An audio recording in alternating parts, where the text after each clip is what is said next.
Okay, today I'm talking about. Sorry, my voice. I'm kind of low energy. Today I'm talking about alchemy, art as alchemy. Um, I wanted to make this video because it's been coming into the general lexicon more, like that concept, but it's actually a concept I've been into for quite some time. And I have a lot of thoughts about it. And also, I've never seen a video that like talks about it in a way I want it to be discussed. So that's another reason I'm making this video. I want to make the video. I want to hear about this because I haven't seen that. So art as alchemy. I've seen a few videos, historical videos, claim that alchemy has never been used for esoteric purposes historically. And honestly, you guys do not have enough weird friends. That is not true. Like, if you go into the history of alchemy, it has multiple functions. One is more like trying to figure out chemistry based and science and sort of scamming people. But there is an esoteric background to alchemy in historical like books too. If you want to find out more about things like that, I would recommend the channel Esoterica. But I'm not going to be talking about alchemy as an esoteric thing at all. I want to posture it as the most natural process in the world. So, for me, to me, alchemy is essentially something that's done in all stages and resources of things, and it's taking raw resources and turning them into something else. Or they don't have to be raw resources, but it's getting from point A to point B, if you will, in like development of a thing. Now, to me, art is a classic and great example of alchemy because you have starting materials, but they do not in any way dictate the flow of energy or the end result. So, for instance, for music, I'm starting with more digital software. My materials are the MIDI synths, any hardware I might have, any plugins I might have, tools, resources, time, if you will. The end result is anything I create, any output of that. Carousel, the rook, chimera, desired particle, in my new song on Self-Lean Veil, all the king's horses. These are all outputs of resources that without me wouldn't have happened. Like, I was the constant part in that formula. The other constant in that formula is time, which I will be talking about. Time probably in depth in this video. Which sounds weird because I feel like, time, like who? Why do we care about time? It's so abstract but everywhere but constant but scientific and calculated. Why does time matter? I think time is of the essence. It's one of the most important parts of this whole construction. And also, it's say any art form really is alchemy. If you think of resources to output, you have, I would say writing is probably the most potent form of alchemy because you are starting with a pen, a blank space, and ink. Like there is nothing between you and the gulf there. So I find that one of the most probably alchemic mediums and interesting mediums is just writing. But also you could argue there's another aspect of alchemy which I hear talked about a lot, and part of why I want to make this video and why I started using this term years ago. There's emotional alchemy. There's a concept that in music, in art, you're taking emotional experiences, personal experiences, trauma, strife, and you're transmuting them into an end result again, into honestly likely something you can't even listen to or express, that you could express in no other context. That's the beauty of that view of alchemy, emotional alchemy. You can take something incredibly painful and that you never say out loud and put it in a song, because that's the beauty of songwriting. That's something you can do. It's your canvas for, it can be quite cathartic, quite therapeutic. So there's also, to me, these two constructs of alchemy: the resources to final result, which I would say is the most human function, right? I'm trying to sell it to you as a practical entity, because I think of it this way. So alchemic processes could even be, the resources in a factory to the thing on the assembly line to the thing in the packaging. It could be an artisan made woven blanket, and you have the yarn and the loom and all those materials, and your end result is a blanket, is a material. Humans, to me, love making things. I think wherever you are politically, which I hope to appeal to people who are more leftist like I am, but you could probably agree humans love making things. Humans love taking resources and turning them into something else entirely. We are the magicians of our own lives, and we love making a little thing.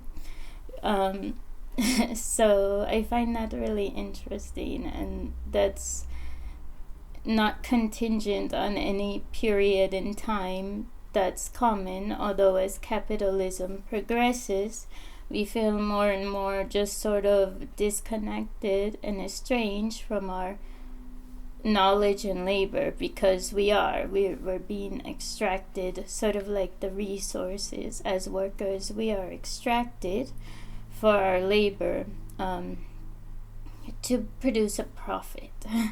That's the main thing about capitalism. It's less about the end product, and it's more about what profit can be accumulated from resources, hours, and labor. So often under capitalism, resources are quite attainable, really.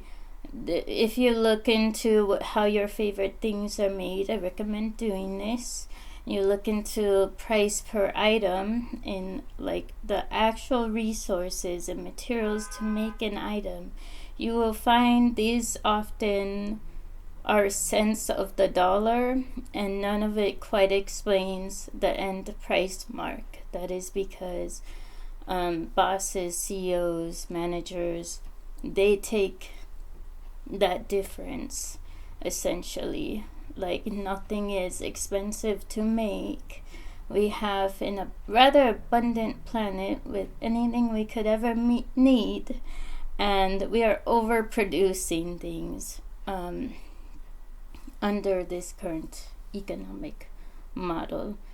Anyway, I won't get too into that because I will make more videos about capitalism and anti-capitalism, because that is who I am. It's affected my life deeply, and I hope to just make community with people who understand it, and why someone like me cares about it and cares about anti-capitalism. Anyway, alchemy as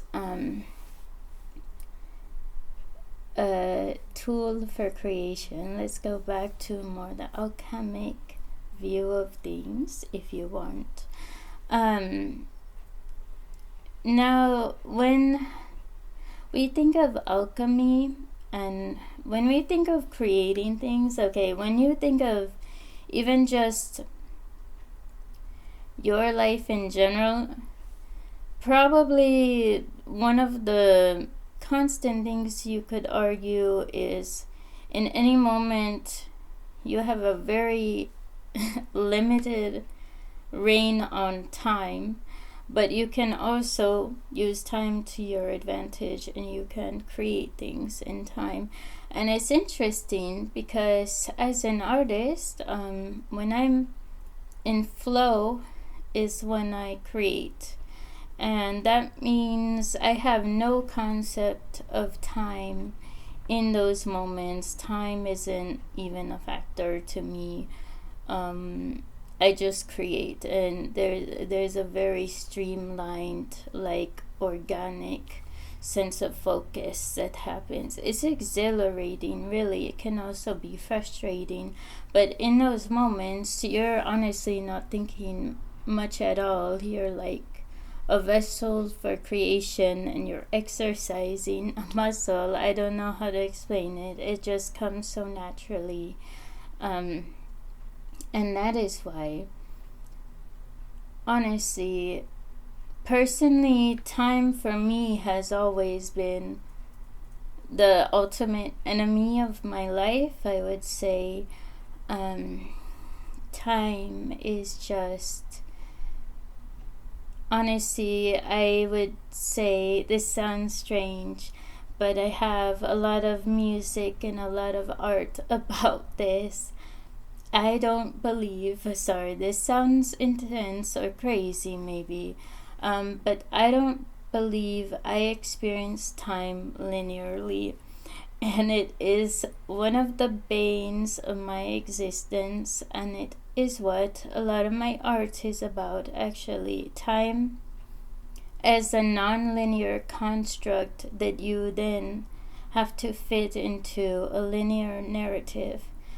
I would say probably there's a very reasonable explanation maybe for why I don't experience time linearly, and I would say that is PTSD. Anyone with PTSD knows you are constantly in various moments throughout your life, and many of them are painful.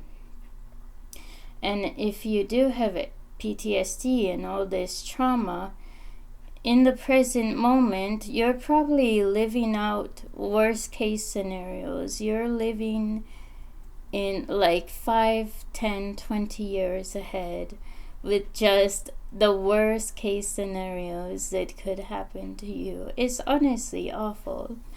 Yeah,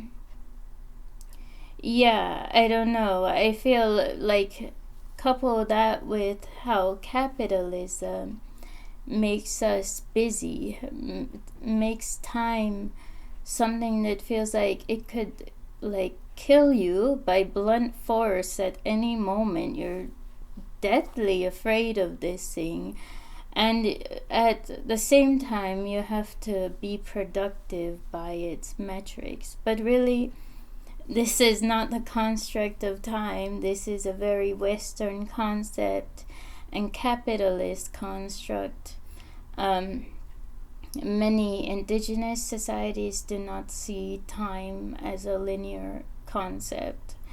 And it's probably for the best. I feel like one of the best things I've been doing to heal both my PTSD, my relationship to busy work, to perfectionism, to like existential fear, to my own art practices, is beginning to heal my relationship with time, and not feeling guilty in all the moments that I'm away somewhere else and daydreaming, or again thinking of the sad things in life that have happened to me.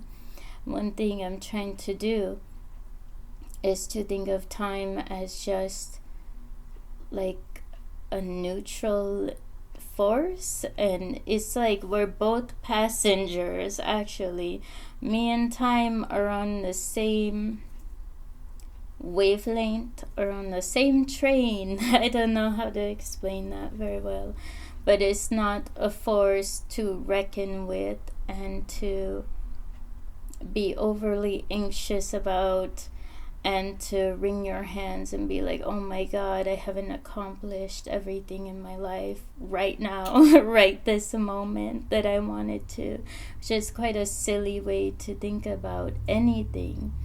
And it's so absurd that we've crafted a culture around that very anxiety. It just doesn't really make sense. So to me, now I'm trying to get on the same page as time, see it as a peer, not an authoritarian figure, not a boss, not an enemy. That is quite the challenge, because like anyone, I have bills to pay, and it's just difficult to deprogram such an intense thing. So I saw a video recently that I found really interesting, and I don't know if I like astrology much, but sometimes I'm vaguely interested in it. And this video had a very interesting argument, which honestly I'd probably agree with, being someone who likes history, that astrology is just a timekeeping system, and doesn't really have much other purpose besides that. Because if you look historically, contrary to what the astrology girlies would have you believe, astrology was never really targeted. No offense, it was never like that taboo. It goes way back into the ancient world, from various points in like civilization and Western civilization, and in the Middle East some of the first astrologers were based there, and it was never really that taboo. Like every aristocratic queen loved to have an astrologer like nearby to predict mainly political and social events. So that is where I find it interesting, because, and you can, I'm not using it as a tool to impose on anyone. I don't care if you're a Scorpio or a Gemini. I don't really see it that way. I don't really want to dictate people's personalities to them. I find that practice really bizarre. But I believe astrology has been used often politically, if you look through time, which is a bit bizarre, really. But yes, it was a tool, and used historically by honestly pretty privileged or aristocratic people by and large, to determine when they would do war strategies, or do something different politically or in their personal lives. Quite weird, really. But you could argue, if you view it that way. Sorry, I'm sharing a bunch of semi-history. Hope it doesn't scare you away, because yes, there's a world we live in. There's material facts, and honestly, there's just people who've always done more odd and esoteric things throughout history, and I'm not putting any judgment on it or saying those practices are necessarily real or not. I'm just stating something that I found based on my own research. But when we think of timekeeping tools, honestly, you could view art as a timekeeping tool as well, in addition to a practice created in time and made in time. And I know that sounds rather bizarre, maybe. But for me, often, because I do have these lapses in memory and hardships early in my life, I can remember various times of my life based on the projects that defined them and the art that defined them, both in inspiring me as an artist and inspiring me as a person, and also like the projects I was actually making at a given time. For instance, and I don't know if I'm ready to open up about this too much yet, but in my early childhood, me and my uncle Truth Masri, who's quite close to me in age actually, we had a whole world building story in our early childhood, and I can look at points of my life based on where we were in the story and what was developing and happening. I haven't met many other people who had a similar, like, extensive universe that they built as children fictionally and acted out and played out. But that was pretty defining in my own childhood, and I also think me and Truth were processing, honestly, a lot of horrible things going on to our family that we weren't fully understanding. All that energy and processing was being fueled into the story, so I find that interesting. Anyway, time as magic, music as timekeeping, and I know that may sound strange to some people, but for me, the complete freedom in creation really gives me freedom elsewhere, and like just the fact too that personally I don't feel quite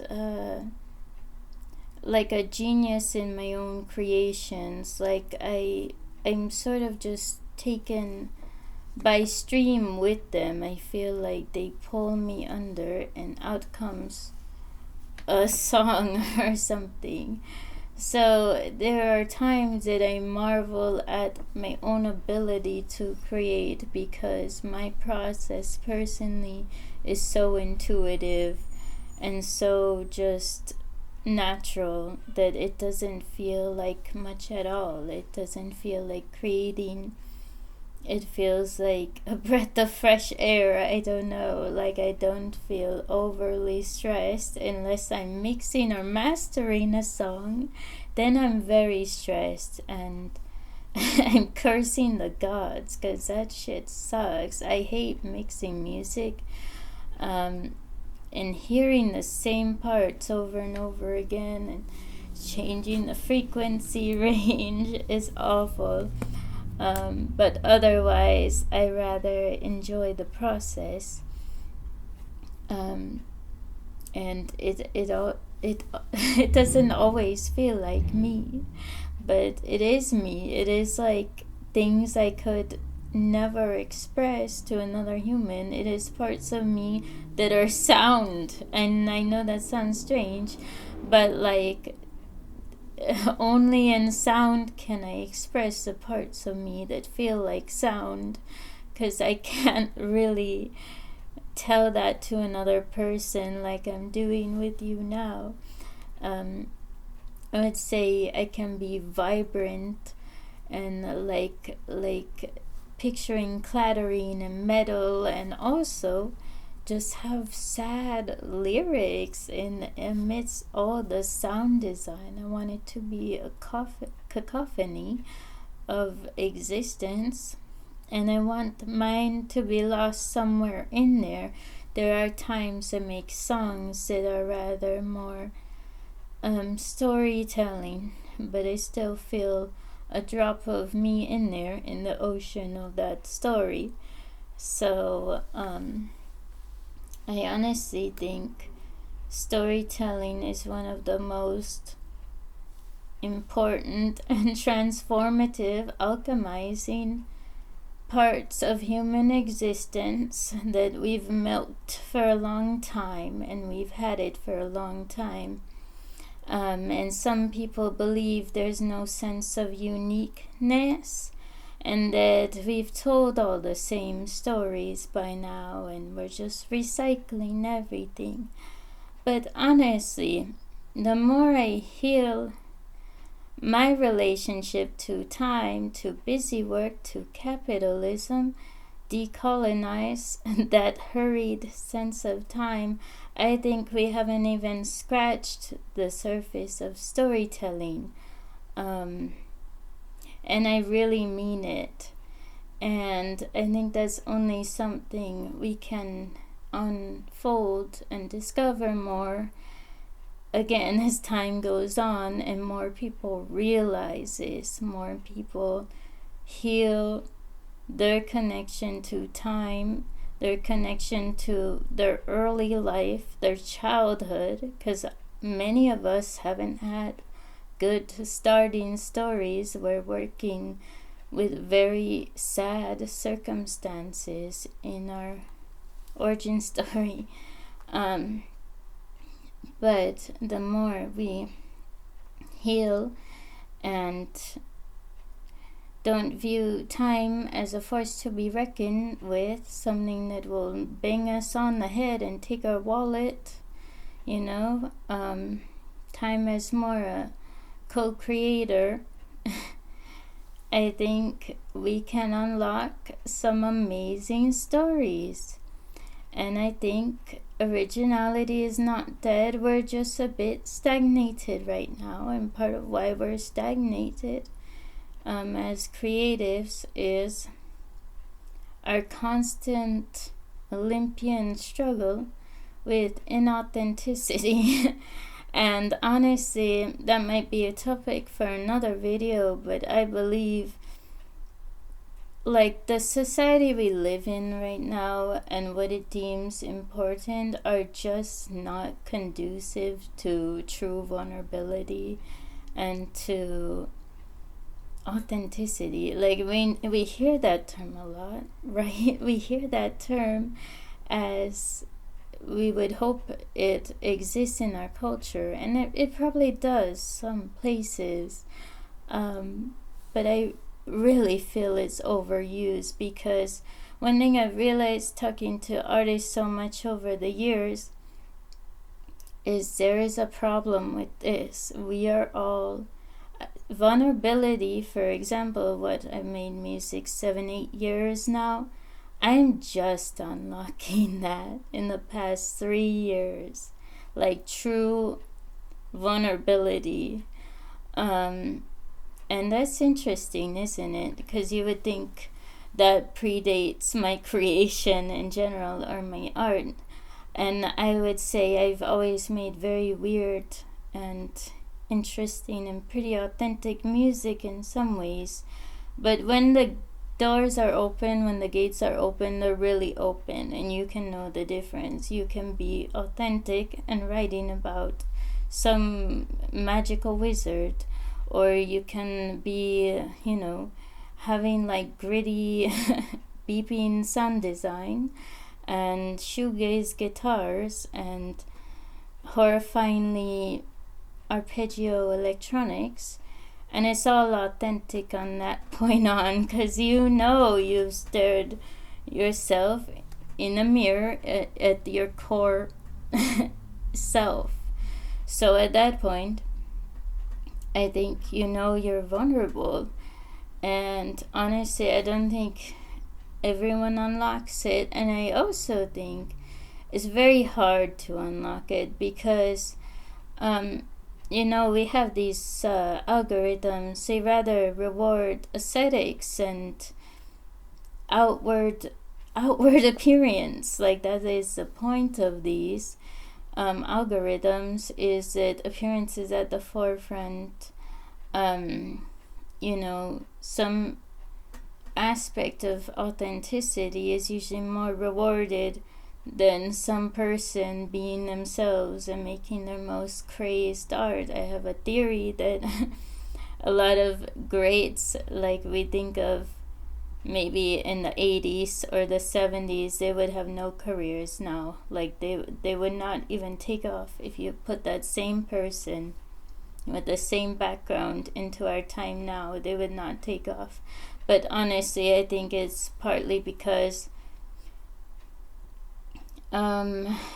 it's not conducive for taking off, that there's so many different routes to direct your attention that it's hard to be a star anymore. No one's really a star. I think honestly that's not a bad thing. Like, that doesn't have to be a bad thing, because the monolithic eye of Western culture and all that it is and believes in, I do think people are looking away a bit. People are like, okay, I've seen this before, I'm looking away now, and they're searching for something else.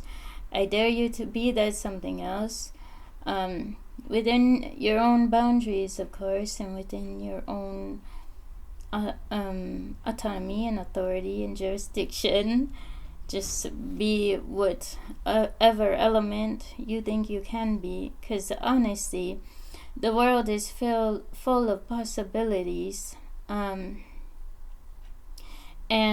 I think we think it's more limited than it is.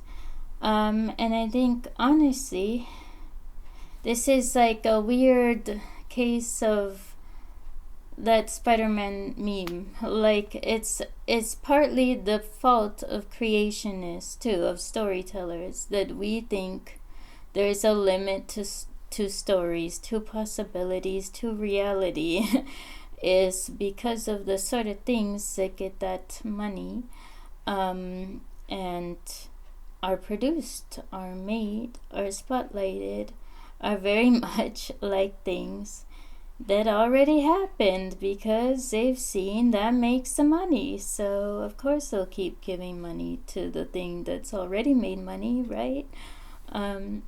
But that doesn't mean there isn't originality and there isn't value in some random musician with 20 streams somewhere, which are most of my friends and my peers, and they're groundbreaking. They're some of the best music I've ever heard, and I really want the world to know that, and to see much of this differently, because I feel another thing that irks me about music, when I said about taking the tools and materials and creating something, that's the thing. You can do that on a computer at home. You can do that on your phone.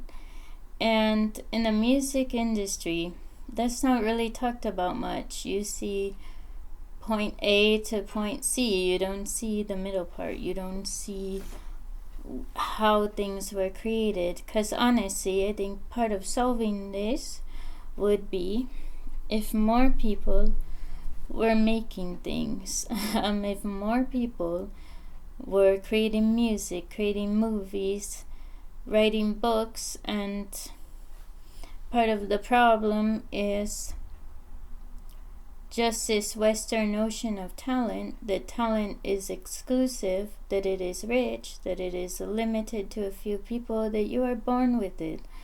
I don't think anyone's born with talent.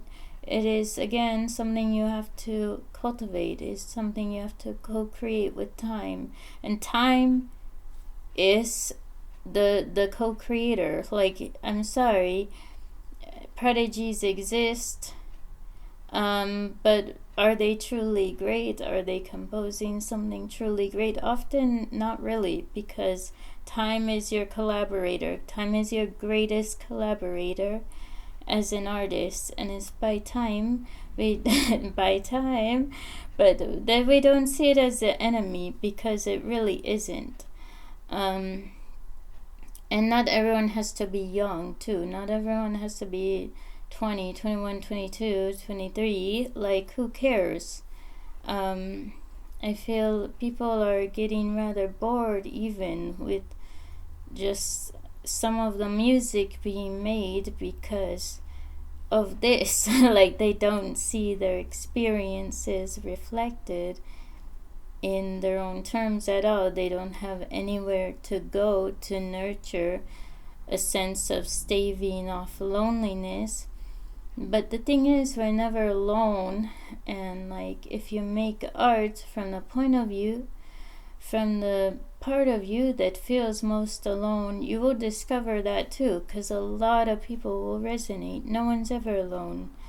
There's like, as there's a constructed sense of scarcity, there's also a constructed sense of aloneness, because we're really not that lonely. Any weird like thought or problem you have, me having a lot of trauma and feeling just ill at ease with time all my life, and that I experience it in this horrible way, that's not lonely. There's so many people like me.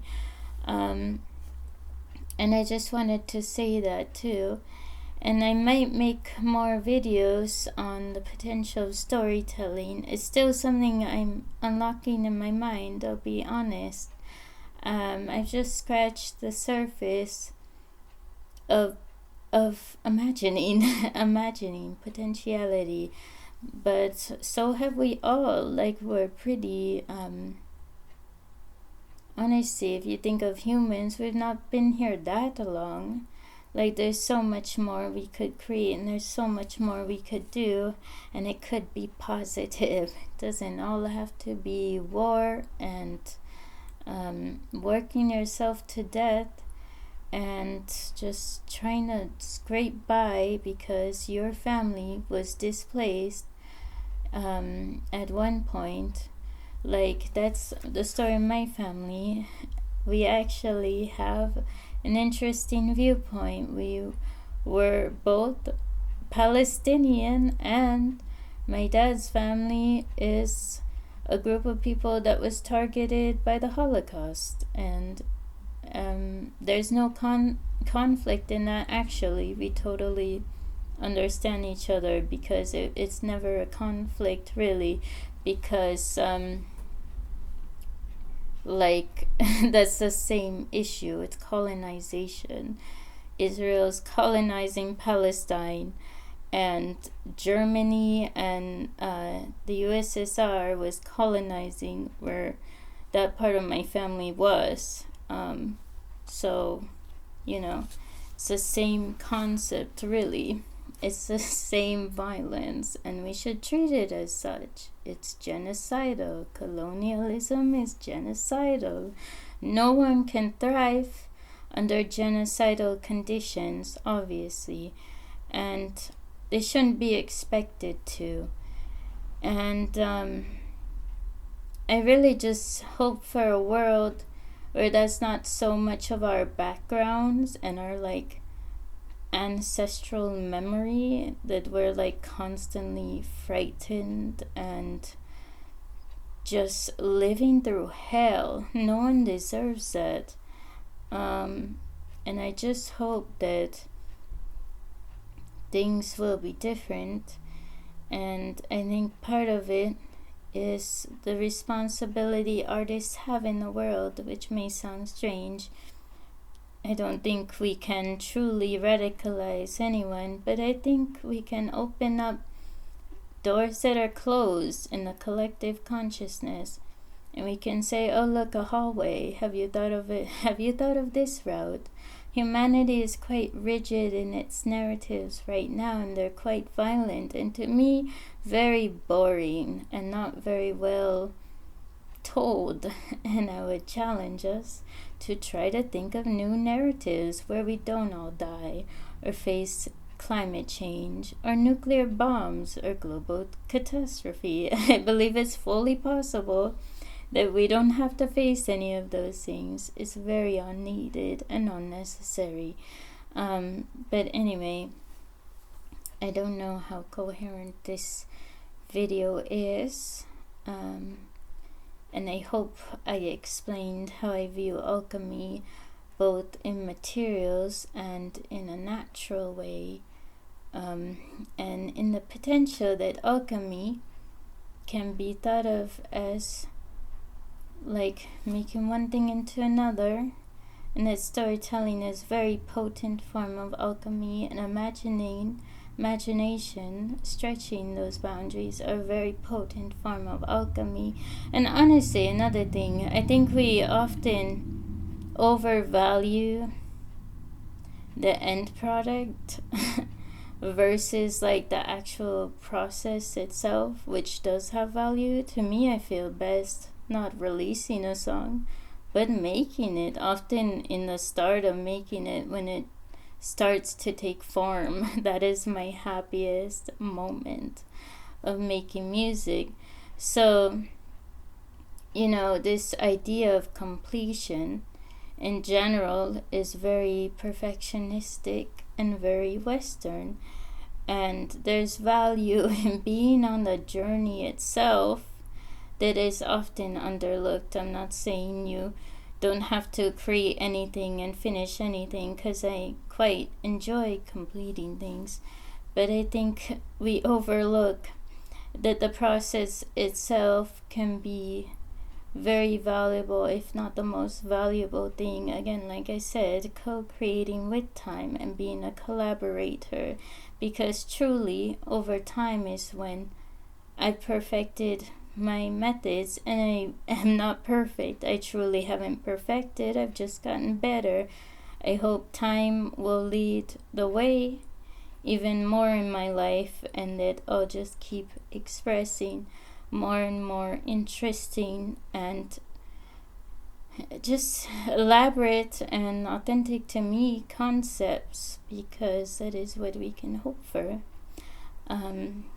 Anyway, I will leave you with this, and I hope it is something you can think about. And I'm sorry I'm going through a lot of concepts. I'm sure it might be challenging to balance both the material and the abstract, and I hope you will forgive me and come with me on that journey of trying to balance both the material and the abstract together in conjunction. So anyway,